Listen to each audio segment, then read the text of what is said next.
The Discoverie of Witchcraft is a partially skeptical book published by the English gentleman Reginald Scot in 1584, intended as an exposé of medieval witchcraft. It contains a small section intended to show how the public was fooled by charlatans, which is considered the first published material on magic. Scot believed that the prosecution of those accused of witchcraft was irrational and unchristian, and he held the Roman Church responsible. Popular belief held that all obtainable copies were burned on the accession of James I in 1603. Publication. Scot's book appeared entitled The Discovery of Witchcraft, wherein the lewder dealing of witches and witchmongers is notably detected. In 16 books, whereunto is added a treatise upon the nature and substance of spirits and devils. 1584. At the end of the volume the printer gives his name as William Brome. There are 4 dedications: to Sir Roger Manwood, Chief Baron of the Exchequer; another to Scott's cousin, Sir Thomas Scot; a third jointly to John Coldwell, then Dean of Rochester, and to William Redman, then Archdeacon of Canterbury; and a fourth to the readers. Scot enumerates 212 authors whose works in Latin he had consulted, and 23 authors who wrote in English. The names in the first list include many Greek and Arabic writers. Among those in the second are John Bale, John Fox, Sir Thomas More, John Record, Barnabé Gouge, Abraham Fleming, and William Lambard. But Scott's information was not only from books. He had studied superstitions respecting witchcraft in courts of law in country districts where the prosecution of witches was unceasing, and in village life, where the belief in witchcraft flourished in many forms. He set himself to prove that the belief in witchcraft and magic was rejected by reason and by religion, and that spiritualistic manifestations were willful impostures or illusions due to mental disturbance in the observers. His aim was to prevent the persecution of poor, aged, and simple persons who were popularly credited with being witches. The maintenance of the superstition he blamed largely on the Roman Catholic Church, and he attacked writers including Jean Bodin, author of De Monime des Sorciers, and Jacobus Brengup, supposed joint author of Malleus Maleficarum, of Cornelius Agrippa, and Johann Weyer, author of De Praestigiis Demonum, whose views he adopted. He spoke with respect. Scot did adopt contemporary superstition in his references to medicine and astrology. He believed in the medicinal value of the unicorn's horn, and thought that precious stones owed their origin to the influence of the heavenly bodies. The book also narrates stories of strange phenomena in the context of religious convictions. The devil is related with such stories and his ability to absorb people's souls.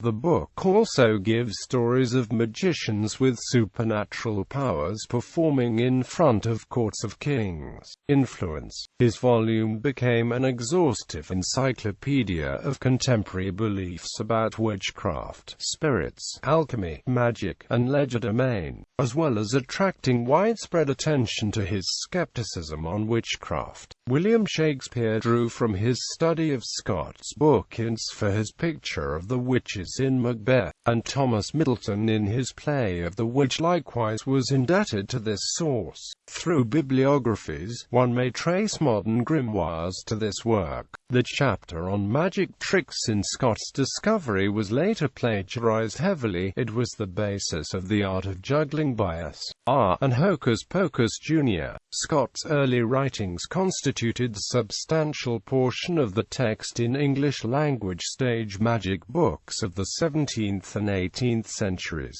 Controversy. Within a few years the witchcraft debate became heated.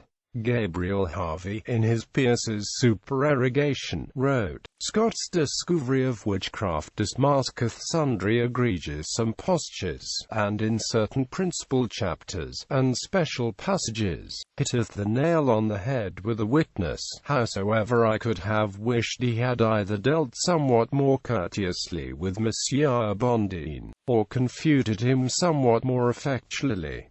Many writers, particularly Protestant clergy, then defended the contemporary beliefs on witches. After George Gifford in works published in 1587 and 1593, Henry Holland in Treatise of Witchcraft, and William Perkins had sought to refute Scot. James VI of Scotland repeated the attempt in his Demonology, where he described the opinions of Weir and Scot as damnable. John Reynolds in Censura Librorum Apocrypha, Richard Bernard in Guide to Grand Jurymen, Joseph Glanville in Philosophical Considerations Touching Witches and Witchcraft, and Merrick Casaubon in Credulity and Uncredulity continued the attack on Scott's position, which was defended by Thomas Adian Candle in the Dark, or A Treatise Concerning the Nature of Witches and Witchcraft, and by John Webster in The Displaying of Supposed Witchcraft. Keith Thomas considers that Scott's statement of the skeptical position remained authoritative for this debate. It was employed by others, such as Samuel Harsnett and the astrologer-physician John Harvey, in their own writings, and was known to typical lay skeptics such as Henry Oxenden. On the other hand, the skeptics were a minority over the period when the controversy raged, and they were outnumbered in the professions,